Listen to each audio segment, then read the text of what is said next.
Buata across, DeMerit's header and a goal! And Watford have taken the lead. Simplicity itself. And DeMerit!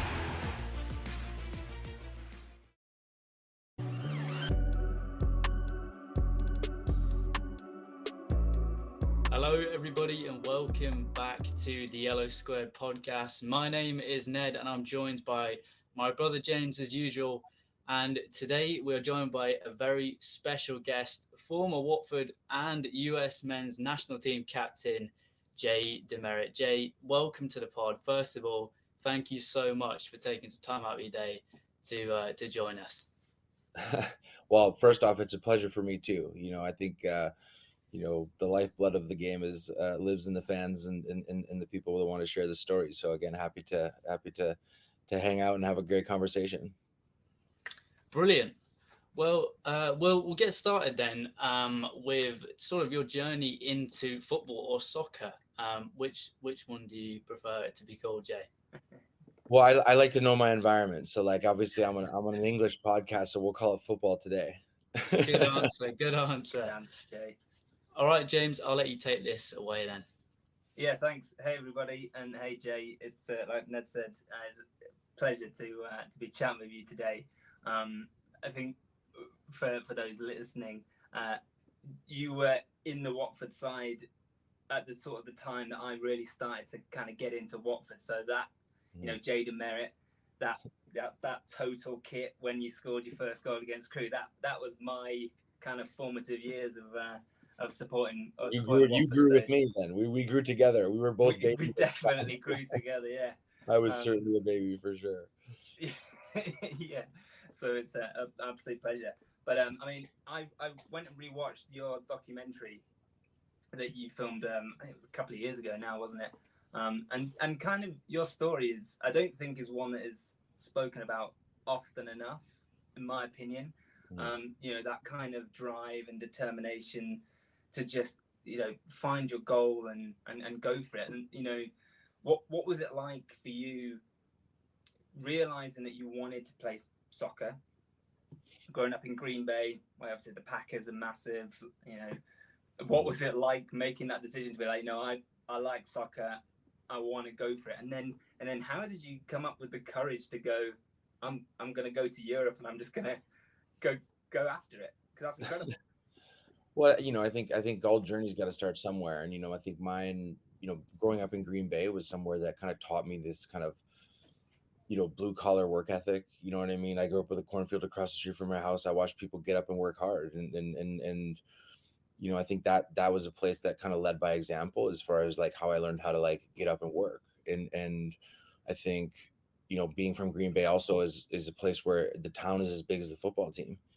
And it's crazy, again, this is what I loved about coming into the English culture of football, was that like I grew up in the American culture of football, but like when it comes to community and sport, like Green Bay is actually very similar to Watford in a way that like how they work in the communities, how they like make the community like a fabric of the place. Like the original family club is the Green Bay Packers in the NFL. And so it's like I kind of grew up in those environments but football, American football, were my heroes. I didn't really pay attention. Back then we didn't even have, we had to have satellite TV to watch Liverpool games, so I just saw jerseys, like I saw logos and things, but I didn't grow up in the culture of the game. So, for me, it was one of those things. I think it was just interesting to kind of come from that environment. But then at about 18, 19, I played 3 sports. And so I played basketball in the winters and I ran track. My dad was a track coach. Both my parents were teachers and coaches. And so I was just around educators my whole life and playing sports, just doing that. And so I wasn't in an academy. I wasn't a product of those types of, again, it's very different now. It's hard to compare my story of what it could be now, because it just doesn't exist, because the systems are different.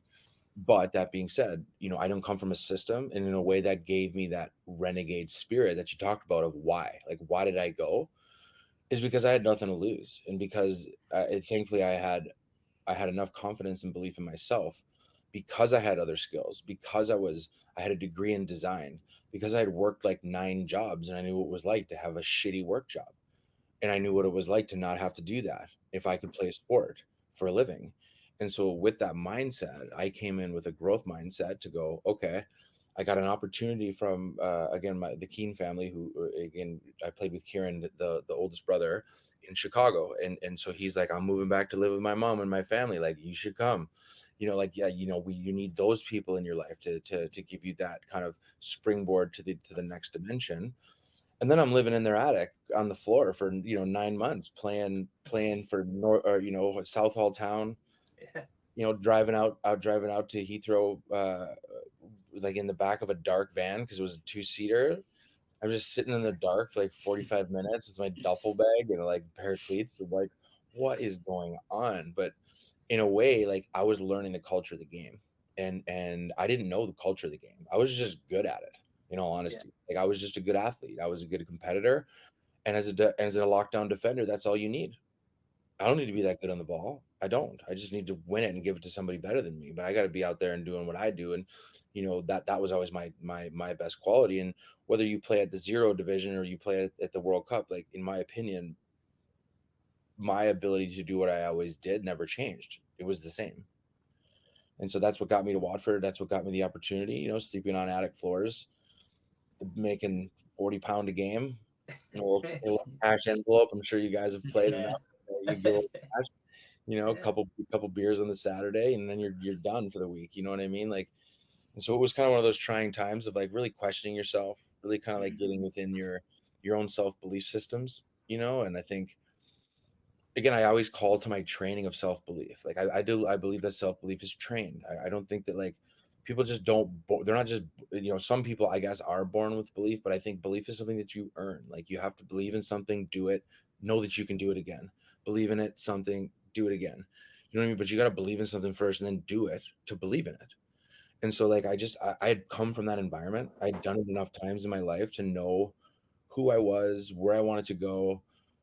And if not, I can still be loved because I got a family at home that loves me. You know what I mean? Like, and a degree in my pocket. I can go be a designer tomorrow because I have a degree from a Division 1 university that I took the time to take and get my education and do a 4.5-year curriculum and get a degree, a bachelor. Like, that's something I knew I had to do before I took the crazy stuff.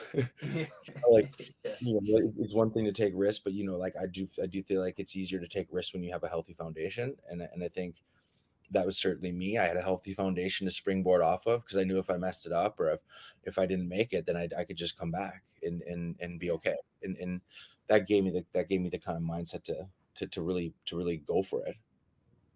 That's fascinating. Was there a point? I mean, in that documentary, you actually come back stateside, don't you, for the summer before you go and get your break in Northwood?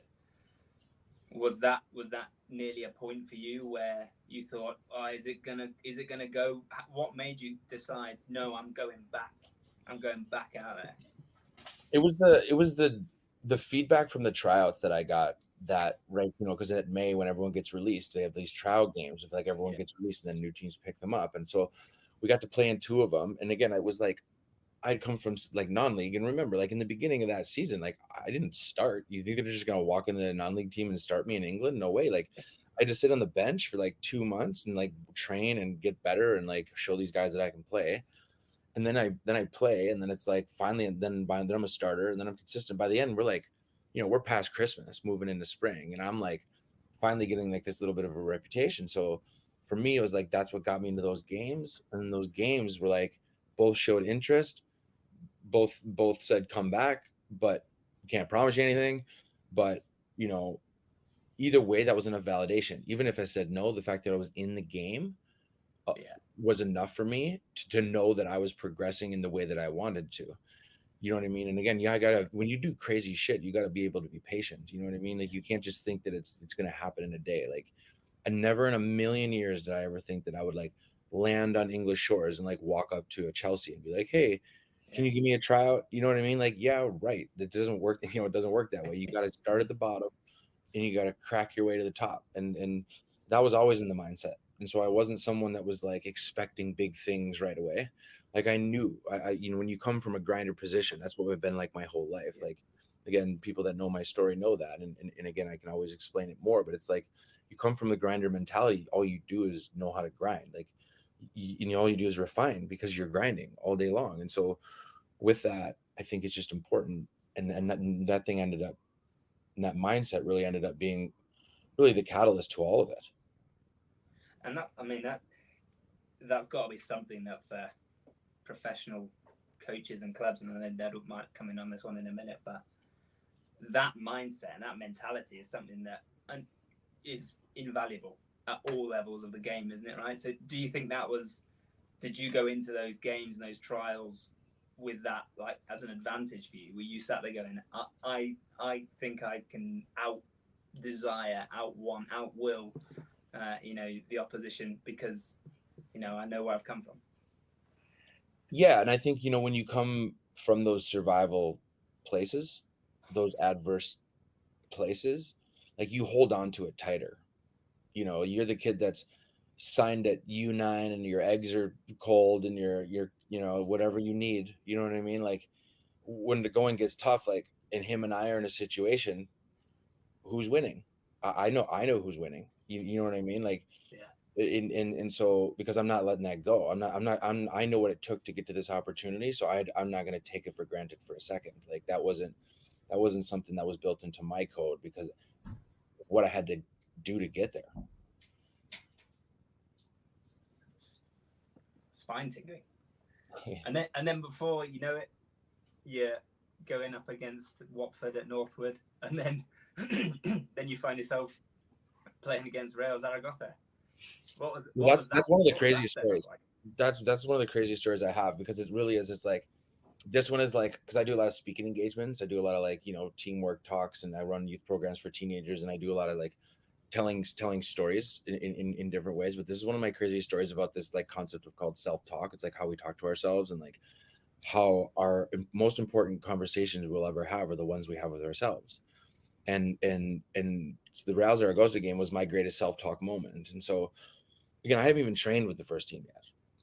Like, I'm looking at Neil Ardley and Neil Cox, like, having their coffees, like, chumming around, and I'm like, wow, like, look at those pros, like, look at those guys. I want to be a first team guy someday, like, that's what I'm thinking about. And I'm trying to, like, steer clear and, like, just mind my peace, like, I know I'm not really supposed to be there. So I got to, like, be, like, I always talk a lot about respecting your environment, and, and when you're trying to do crazy stuff, and you can't just walk in there and think that you belong there. You can't. You gotta shut up, and you gotta listen, and then you gotta figure out the environment, and then you can put yourself into that environment. And so that's kind of what I did. And I just and I was training with the reserves, and I got one reserve game. I played the whole 90 minutes and played pretty well. And so then Ray calls me in his office. We have one more game on the I think, I don't even know what day it was, but he calls me in his office. He's like, "Hey, Terry tells me you've been doing well with the reserves. Like, why don't you come to the stadium tomorrow? We got this last big preseason friendly. Stadium will be full. Real Zaragoza, I don't know if you ever heard of them. They're from La Liga, blah, blah, blah." And he's like, "Why don't you just come? We'll try to get you involved." And so I'm thinking, okay, like, I'll come and get to warm up with the team, or I'll, like, put a first team shirt on, and, like, and just, like, watch, or sit in the stands, or, like, feel like I'm a little bit something. And yeah, literally, I walked in the changing rooms, and my name was in the starting lineup. And I'm like, sorry, what? Like, when you see your name next to those names that of the names, because you see those are the first team guys, like, their names, yeah, like, in all of their names, and then mine in the middle of it. And I'm like, that can't be right. But then I'm like, there's no way I can be wrong. Like, what do you mean? And so I kind of have this, like, holy shit moment. And so I go to the bathroom, and I go to the stall, and I just sat in the stall, like, my head in my hands. And again, this is my greatest self-talk moment, where, thoughts are starting to spiral, where, again, like, this is where we get caught in our two minds, and we go, I can think about, like, why is Ray Lewington being such a dick? Like, why didn't he tell me? Like, blaming the coach and being like, am I, questioning yourself because I'm not ready. Like, I'm not ready for this. I haven't played with those first team guys. Like, those fear thoughts, those, like, how do you stand over here and be fearful, or these things, like.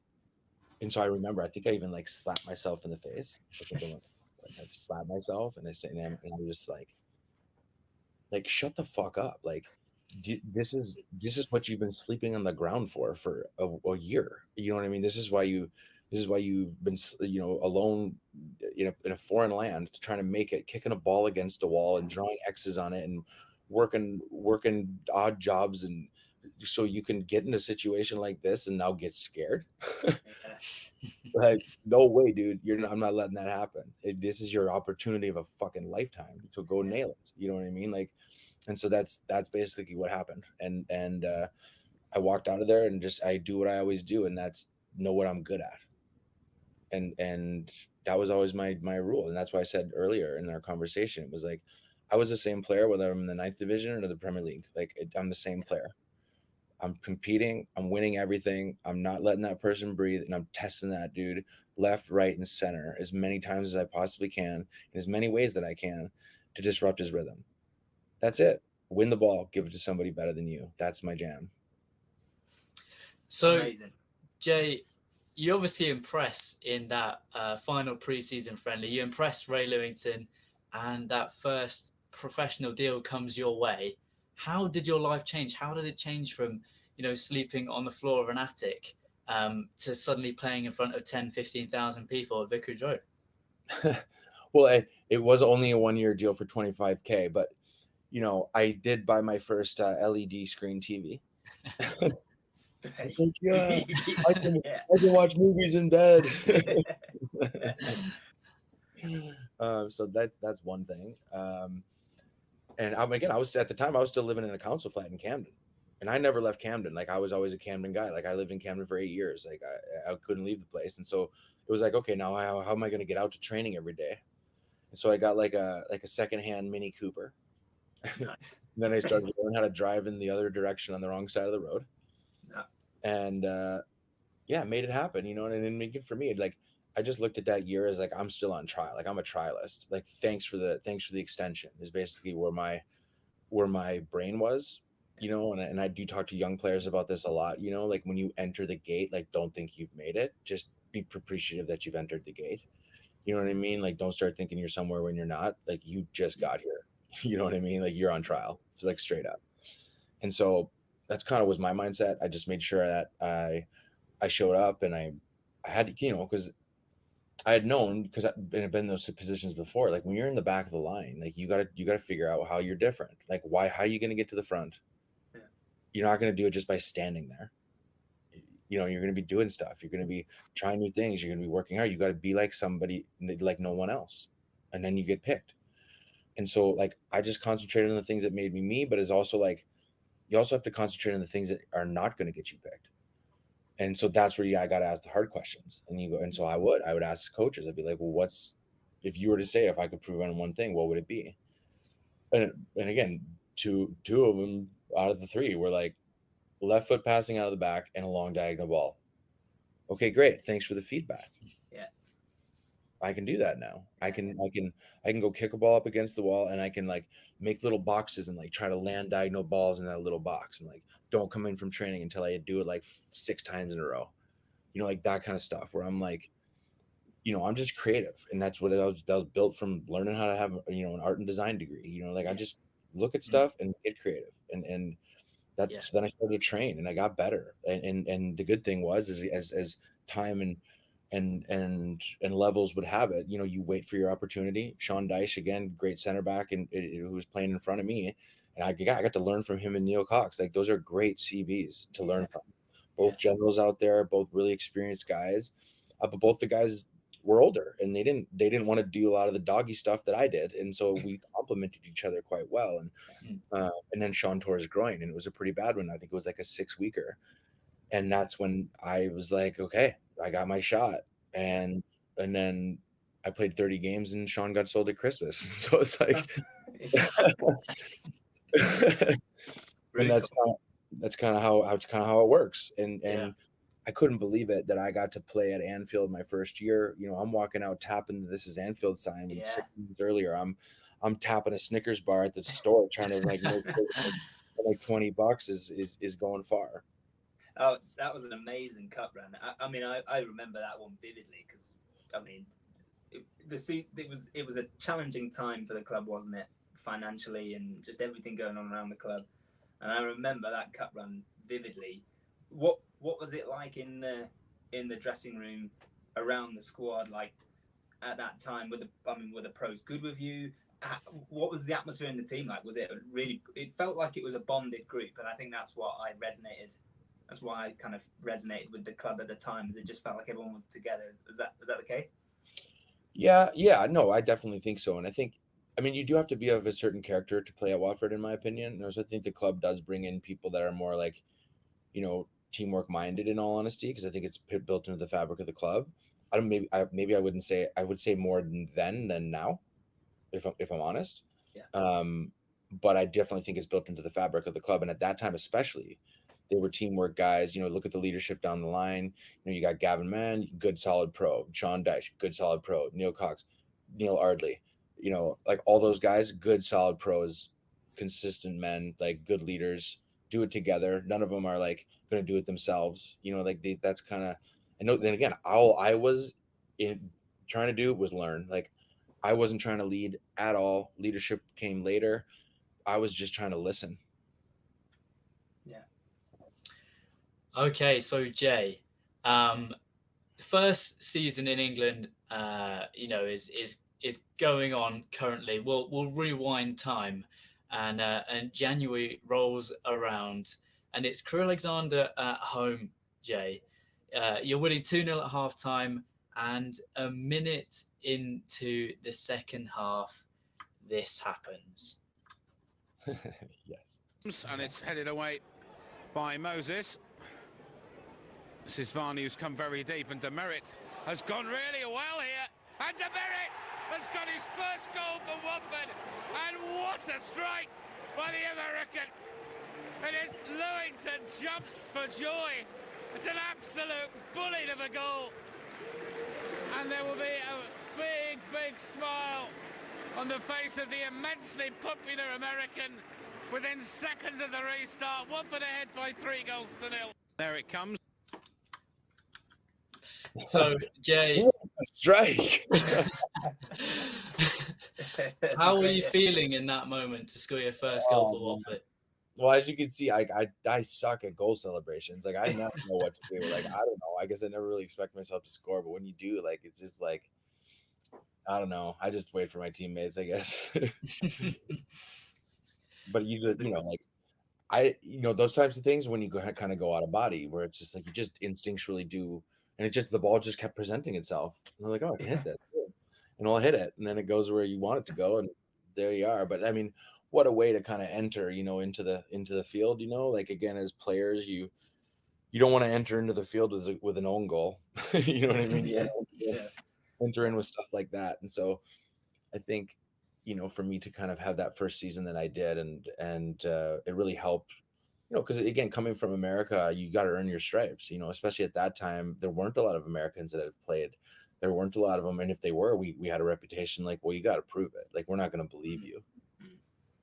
And, it's just, that's what I learned. And it was because that happened. And then there's, then all of a sudden that connection is strong. And I think it just, that just carried through. So, Jay, a couple of years later, Adi Boothroyd comes in as head coach of Watford, and I was just watching the season review actually a couple of days ago, just refreshing my my mind of Watford from that time period before the interview. And what was it like? What was the mind switch in that season where you'd gone from finishing mid-table a couple of seasons in a row to going up through the playoffs? How did AD change that and instill that belief in the dressing room? Well, what I always say about AD is that he did it in two ways. One was that he managed. He made relationships between one and the players, but then we always had shared collective rooms of belief. So he set the wireframes in those rooms. Again, I always talk about this in some of my speaking stuff. I do this thing called I call it the circle mentality. We didn't have a name for it, but I call it the circle mentality. And the story goes is every Sunday we would come to the meeting room and there'd be a 30 chairs in a circle. And so that's where we would chat. We'd talk about what happened in the game, and the whole staff was there. It wasn't just like the starting 11. It was like everybody. and that set the wireframe of what we were.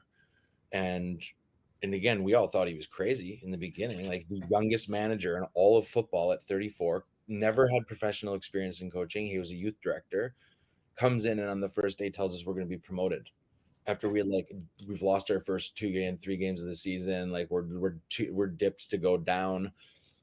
You know, like Alex Chamberlain is like 5 years older than him. Yeah. You know what I mean? Like that. This was kind of the promo. Like, who is this cowboy? But like, he has this infectious and belief energy in him, and again, I kind of come from that too. So I vibed with him always, and he was one of the first guys that really kind of took me under his wing and went, Jay, you're here now, believe it, and this is what I want from you. And again, when you're come from someone in my position, sometimes you need that little bit of a push to say, okay, dude, you come a long way, but now you belong here. So like, let's just act like it. I needed that push from him. I was kind of like, I mean, don't get me wrong, I was hitting my stride, but I was, you need those people. And you know, 80 was that for all of us. And I think, you know, by the end of that season, we're chucking on all cylinders, you know, like, you know, we miss automatic just by a little bit. And then but it was always going to go that way. You know what I mean? And then we get the Crystal Palace games, and they were already our rival. You know what I mean? Like they were a good game. We had a couple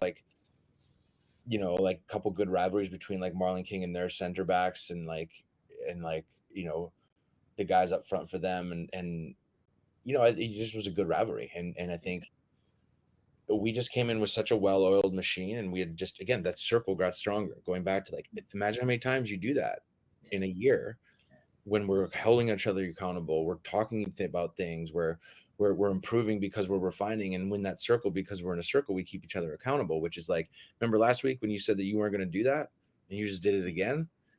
That gives 80 license to be like, well, guess what? Hammer's starting tomorrow instead. So you guys know this, like, this is team. And if you're not delivering on what you say you're going to do, then somebody else can do it. And so that's kind of the accountability. And again, I don't think of that as like negative. I think that's just the way it is. And I think you can create a mindset where everyone believes in that, and it's the team that wins, and the circle is powerful than all, then you can do good things, and you can refine, and you can get better. And that's what we did. And we were just I mean, you saw the tunnel. Like, I love the tunnel. Like in that, like, we're up and down, screaming, shouting, and then you look at these guys, and they're like crossing their arms and like looking around, like who's gonna win that game? You know what I mean? Like, and then we do what we did, and it was just what a day.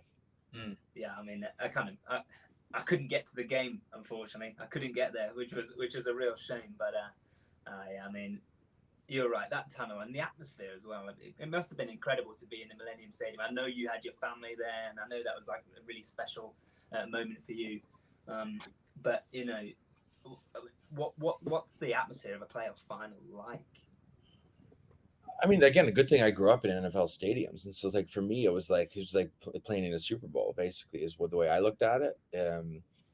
Fireworks are going off, 3 tiers, you know, stadium. But again, I always found it unique because in America where I grew up, like fans can sit next to each other, like you know what I mean. Like you don't do that in England, and so like when you see those. I mean, yeah, I'd been in a bunch of stadiums before that, but like those grand stadiums, when they're split in half, like on purpose, like that's like, it's such a cool environment when it comes to like just the aesthetics alone, and then the occasion, and then because we were so ready for it, it just like went so well. And I think, you know, again, I didn't expect to score the first goal, but I certainly prepared for that run. You know what I mean? Like, and it's funny because what you guys said in that list of what we were going to talk about, like that first time, the only red card I got in my whole career was in Leeds, and you were saying, so again, this is the funny story about the final goal. Like, so Rob Hulse is the one that baits me, and he baits me. Like he knows I'm coming, he knows I'm on a yellow, and I'm too green and stupid to know the difference, and so I hit him. I don't even touch him, and he's in. Rob Hulse is 6'2". 200 pounds, and you know, like he doesn't fall over easy, but he does, and so he baits me, gets me red, and so I like, that's in my head, you know what I mean, and so he starts marking me on the corner. So as we're like sitting on the penalty spot, I can see him cheating to the near post because that's normally where I go. That's normally my run. I'll fake to the right, but generally I'm like a 1 foot jumper near post, like see if I can knot it on, kind of. That was my run. And so they had done their research, of course, and that's generally what I was. But I see him take a step, and I'm like, okay, I'll go the other way this time. And so that's what I did. And sure enough, that's right where it came. And Ashley Young is still putting in balls like this on a daily basis. I don't know how that guy does it, but he was doing it in the playoff final at 19 or 20, however old he was. But like, it's like all those pieces need to fit. And then I just got my head on it. That's all I was thinking about when I see it coming in. I'm like, oh, I can get there. And then like Malky, I don't know if you remember, like he's like boxing out his guy, and like me, he can see me coming, and their goalkeeper doesn't take the risk, and Anywhere near it. Boom. And then I blacked out for like 4.5 seconds. And then I came to, and I read that my first memory was Marlon King in my face. He's holding my face with his hands. And he's like, he's saying I think he's saying something about like we got a job to do, like, you know what I mean? Like, just we were so focused on like, okay, when we score, this is what's gonna happen. So it's like no matter who scores, whatever, we make sure that we're back in the game. This is what we do. Defenders defend, forwards keep the ball, like whatever. And so he was just like reminding me. Yeah. And then there we are. 1-0. Yeah. Amazing. And the season after, Jay, I think all Watford fans could describe that as a tough season in the Premier League. You know, you're going from Leeds in the playoff final, and all of a sudden you're playing Manchester United, Chelsea, home and away. What was it like, and how did the dressing room feel, obviously struggling in that Premier League season? Well, I think losing Marlon was a big thing for us. I think Marlon was he was a great competitor, and he kept us all competitive. And when I think it was his patella tendon, so that's he was out for the season. And I think losing him, and then we lost our scoring punch, because Darius was great when he played with Marlon. Darius didn't want to be up there on his own. And so and we brought in a couple other forwards that took a little bit more time to gel. We couldn't score, and you can't stay in the Premier League if you don't score goals. I think we had 9 clean sheets. So again, like, it wasn't a horrible season for me. we had 9 clean sheets, and I think I just, again, I was still very much this is when I'm shifting from like leadership to like learner to leader. It's just kind of where I'm like transitioning, because I'm playing. Because I think when you start to turn to leader, it's the consistency piece that really makes it unique, and that's why you start to lead, is because you can actually be consistent every day, so you can be trusted. And so I think I was becoming a consistent starter. I was playing in the biggest stadiums in the world against the best players in the world every week, and doing okay. You know what I mean? I gave up some interesting goals to some really good forwards, but those are just stories now. Yeah, but you did an excellent block against Frank Lampard at the Vic. Yeah, and I think that those are indicators for me. That those are indicators to know that I continue to belong there, to really gain and love that experience, to get the most out of it. Like, I'm a fun-loving guy, and it was important for me to enjoy those experiences too, and I'm not a stress person. Like, I don't really like to live in stress. I just loved being there. And so with that, you take this like kind of, positive but renegade mindset of like, well, if you're here, you better make the most of it. And so that kind of was my mindset walking out. I was talking about looking to my right, because if I look to my right, I'm seeing Ronaldo, Drogba, Rooney, Gerrard. Like you start getting into those dudes' heads, like, good luck, dude. You're gonna get roasted. And so for me, it's like, holy shit, that's Steven Gerrard. I can't wait to kick that guy and see what he does. I can't wait to see what Ronaldo's like in the air. Like, I can't wait to just battle him. I'm just telling him, like, I'm going to hand check him on his hip and see what happens. See if he likes it. Does he like Thierry Henry? You hit him, he doesn't like it. He looks back at you and he's like, oh fuck, not today. I don't want this like bulldog sitting here biting in my hip. Like, I just want to like play smooth and beautiful football. Well, that's not today, buddy. You know what I mean? And then you get guys like the Rooneys that love it, or the Craig Bellamy's. The guys are like, fuck you, dude. Like, let's go. You know what I mean? And that's cool too. But it's like, for me, that was like always the challenge. It was the gift. It was the why, like what, like next week I get to play against this dude in this stadium. Like, holy shit, that's scary, but holy shit, that's awesome. Mm. And so that's kind of like my premiership season was just,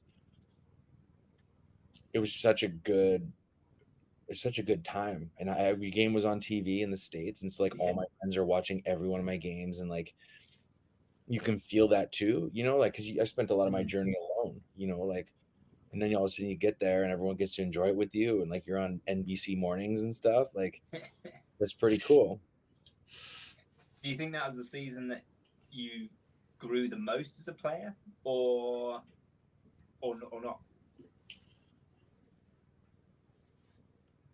Yeah, I would say that was my best transition, because what that did was transition into the international level. And again, that's the last level, right? The last piece of the puzzle is to play for your country, to put that flag on and play in things like a World Cup. And like, that's the pinnacle, like you play in a World Cup, like you can't get any higher than that. And so again, I'm not someone that ever stops their goal setting. And so once you get to the Premier League, what's next? Well, I know what it is. And again, if you're an American and you're playing in the Premier League, you damn well better be on the national team. And so that's kind of was my mindset. And that was really rare coming in as a 27-year-old. And I'm sitting at that table with Tim Howard, Carlos Bocanegra, and Steve Trundolo, because I play against those guys every week. And they're like, Jay, come sit here. Like, I've been out for beers with those guys. You know what I mean? Like, I've hung out with them before I was actually on the national team with them. So I came in and like, I'm an anomaly in all terms of life, but like, if you are, you might as well be one. You know what I mean? Like, that's kind of so I am sitting at that table. Why not? Those guys are awesome, and let's hit the ground running. And I think that helped with how I fit into the international team. And again, I kind of bring that kind of renegade vibe to teamwork, and I'll do whatever you want for everybody, and I'll work and I'll do things that most people don't want to do. And I think I brought that to the national team, and then eventually they like that. And then same idea, you just got to wait for your chance. And my chance came in the Confederations Cup the year before the World Cup, and I'd sat on the bench for 2 years, traveled around the world as a sub, and gotten some appearances in different countries and places, and played some World Cup qualifiers. But Copa America, or sorry, the Confederations Cup is the 9 best nations. And so, my first 3 real starts with the number 111 were Brazil, Italy, and Egypt. And so, that's a little of a baptism of fire, but in a way, again, we played well. The center back I was playing with, Bocanegra, he was injured, and that's why I got to come in. But it was like a week and a half, and so he came back. But he's like, I'm gonna put him at left back, and I want to keep you and Gooch in the center. And so that was another real like, okay, the coach is actually taking me and picking me instead of like a name that used to be on that piece of paper. You know what I mean? Like, for me, that gave me the confidence that I belonged on the national team. And then we go beat Spain. Like, we snapped their 35-game win streak. We beat them 2-0 in Johannesburg, and like, we make a world final, like, as a U.S. team. Like, it's the first time ever. And we go 2-0 up against Brazil in the final. and then we lose 3-2 with like the free-flowing. There's nothing scarier on a football field, you guys, than a free-flowing, we don't give a shit Brazilian team. Brutal. Who was that? What was that then? Was that Adriano, Kaká, Maicon, Luciano, Fabiano, Robinho. It's just like, and they were all like chopping and changing, and like Lucio was up front for a bit, and then like we got no game plan for that. You know what I mean? Like, everyone's on corners. Like, it was crazy because they had to go, and then again they got to go back, and then the whole stadium erupted because everyone wanted Brazil to win. So it was just like, dude, it was wild. But yeah, that was a little bit of a miss, but what an experience. That's incredible. And then to the World Cup, the actual World Cup. What's that like as an experience? As well, one as an American, and two as a footballer going to the World Cup. Like, what's that like? I mean, it's the ultimate. We always talk about the pressure, right? Like, pressure usually comes with eyeballs. And if we always talk about the eyeballs, Jimmy eyeballs watch a World Cup, it's in the bees. It's in the bees. So when you feel the pressure of those eyeballs, you feel it, and the world's watching. And again, like, we always tried to make sure that our mindsets were on the privilege of that, not in the fear of that. Because it's like, if you start concentrating in the fear of that, like, what if I make a mistake in front of 2 billion people, instead of I get to be one of 11 picked to play for my country in the biggest sporting event on the planet. You can go in either direction. Yeah. I always chose you put your hand on your heart for a reason. Yeah, absolutely. And then Clint Dempsey. Was it Clint Dempsey? I can't remember who it was. Who scored the goal? I can't remember who it was that then Rob Green just decided to chuck it in over his shoulder. It was a 1-1. So, yeah, it was Robert Green. And it's funny, Robert Green's our agent. He only had 2 world players in the World Cup, and it was me and Robert Green. So he had a bit of a split day that day. That's okay. Wow. So, Jay, we have to ask you, dream 5-a-side team. You mentioned some incredible names there of players you played against. What is your 5-a-side team of people you've competed against on any level? Competed against? Competed against, yeah. Okay. I'll say up front, I'll go Drogba, Henry. Oof. In the middle, Messi in the middle, and then I'll go Van der Sar goalkeeper, and then I'll go Vidic and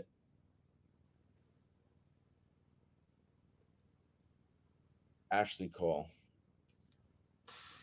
That's some team. Some names there. That is some Wow. Well, I guess I'll take out Ashley Cole if I'm playing. Yes. Yeah. Okay. Yeah, that's fair. That's fair. I think. Did you ever get any of their shirts?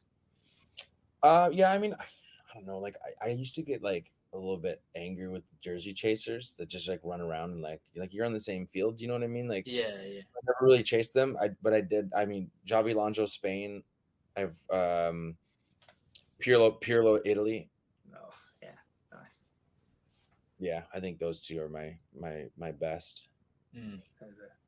Those are some good ones.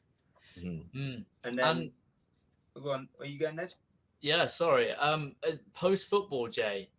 You've obviously moved on now to become a club ambassador at Watford.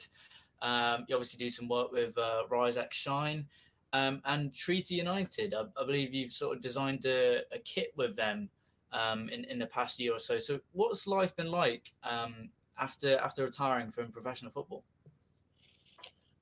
I would say it's been very entrepreneurial. And I'm a dad. I have an 8-year-old boy. I have an awesome family life here. I co-parent up in Whistler, which is like this amazing mountainous place. And so I live in Vancouver, and I get to mix of both. So I'm a dad most times. And when I'm not dadding, I get to be a lot into design and creation and do a lot of like creative director type work. In the summers, I run youth programs. And so, like, what is experience if you don't give it back? But you got to be, in my opinion, honest with your experience and how you want to give it back. And so my experience was so rare, and it was like, so I have this like really unique journey. So I'm like, I'm going to go work for a club that doesn't really get that journey and has a curriculum that's built around a system that wasn't the system I'm built from. And so then I had to build my own system, is essentially why I came to the decision that I did, is that because I come from a holistic environment. And so my program's at 12. So we start at 12. And so we work in teenage plus. Yeah. And so I like to work with the older kids because they have a mindset that can be molded. You can talk all you want about mindset to a 6-year-old, but unless it's like 1%, like they're not going to get it, and they're not going to get the most from my experience. And so I coach teenagers, I coach young adults, because I think it's where I can get the most value, but it's also like where my experience can be most appreciated. And I think, so I kind of got into that, but I was like, I was trained in the arts. I was a multi-sport athlete. I was in the kitchen with my mom, like learning how to bake and cook and stuff, like when I was younger. And so I was like, why aren't those things built into the curriculums of youth programs? Like, why? It makes no sense. And so, and again, I'm not in there teaching cooking. I'm getting the head chef from the restaurant that sponsors the team to come in for an afternoon and teach the kids how to cook. Yeah. You know what I mean? So that's what I do is I build leadership programs through mentorship of high performance. And so we amalgamate all these people, and then we do soccer camps, we have DJ camps, and we have leadership camps for all kids. And so it's just not football. Like football was the pilot program, and we run football camps every summer, but all kids need mentorship, all kids need education. And so, that's kind of where my experience lens. And so now lastly is what we've been doing over the last 2 years is be building an app with EA, the big video game company. Yeah.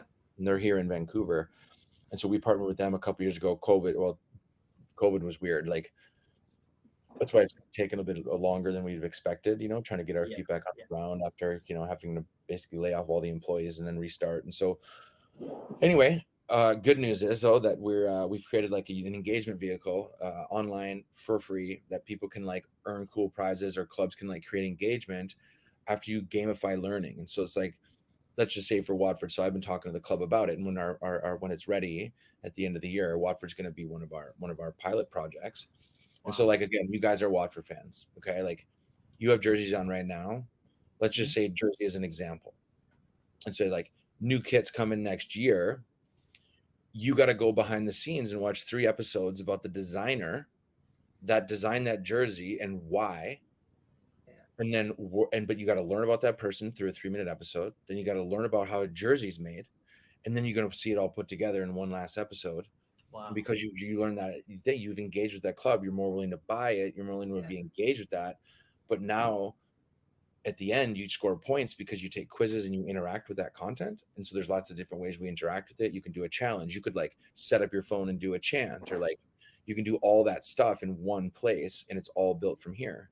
Wow. And so you can create education, you can create engagement around that. But then the cool thing is that you guys get to earn that jersey. So unlimited 15% off at the club shop. Coupons are redeemed after source. 50 people are going to get that jersey for free. Amazing. Five kids are going to get to come to the designer's office and do like an internship day that the club opens up. And so these little young designer kids that live in the community get to like, raffle off their points into that. And then the club gets to win in the middle, but then actually who gets to win is all of us. And so you guys get cool things. You guys feel engaged with the club. The club actually gets engagement, and community is key. And so we can plug in any youth programs. We can plug into businesses. We can use it as a corporate structure. We can train employees with the same system. And so the idea is we create the system of content gamification, and then we create a bunch of pillars of industry. And so with that, we become super holistic. And so we can do everything. Wow. That sounds incredible. I mean, that sounds brilliant. I really hope that takes off, because I think, just by hearing you talk about that, I'm infused by it. I can't do it. Yeah, well, and again, the good thing about Watford is that they're so inclusive. They're like, whenever you're ready, Jay, just let us know. You know what I mean? Yeah. And that's why it's funny, I talk about that sometimes, where it's like, I had this opportunity after our premiership season to leave, like go sideways, to teams like Stoke and those places. And I was like, nope, I'm not going sideways. It doesn't make sense to me. It's like Green Bay, like you don't go to the Vikings. You don't go play for the Bears. Like you don't. You stay there if you can. You know what I mean? And so I always kind of stayed, and for those reasons. And it was just like, and it's for reasons like now. Like I can come back and I can have, I can be in the middle of the stadium and relive moments and talk to fans and see the generations and be a part of the fabric. You know what I mean? Like that's football culture at its finest. And like if I would have gone and played for Stoke for a year and then played for Fulham for 2 more years, like, do you think I'd be doing that? Probably not. You know what I mean? So it's like, I don't know. I just feel like there was reasons for that. I'm so glad like I did that. And so, I want to come back more. Obviously it's harder in the championship. There's not many budgets for a job here in North America, you know what I mean, for the club, but we help where we can, we do what we can. And, it's just so fun for me to be a part of still and use these stories and sit on a podcast with you guys and chat shop for an hour. And, you guys have been around it forever. And so, again, it's my pleasure to come and share the stories with you guys. Like we all have these amazing experiences, and we forget that we shared them together. Like that's what I forget about sometimes, but I also like really love to promote. And why I do podcasts all the time is because like we forget that like when you were 5 or like we shared that same moment. You know what I mean? Like and where we were, what we did the day that was, it's like those are the days that like everyone remembers, and that's culture. That's the fun part. And so it takes me to relive it as much as it takes you guys to ask me to come to be on a podcast. You know what I mean? It's reciprocal, and that's the way it should be. Amazing. I've got one more. I've got two more things, Ned, if I may. I know we're pushing. Of course, yeah. Go ahead. I'm sorry, but we've got to ask because we've been dying to know. We've done the five-a-side for the players that you played against, but who would be your Watford dream five-a-side team from all of the boys that you played with? Ooh. Ben Foster in goal. Yeah. Marlon King, Ashley Young.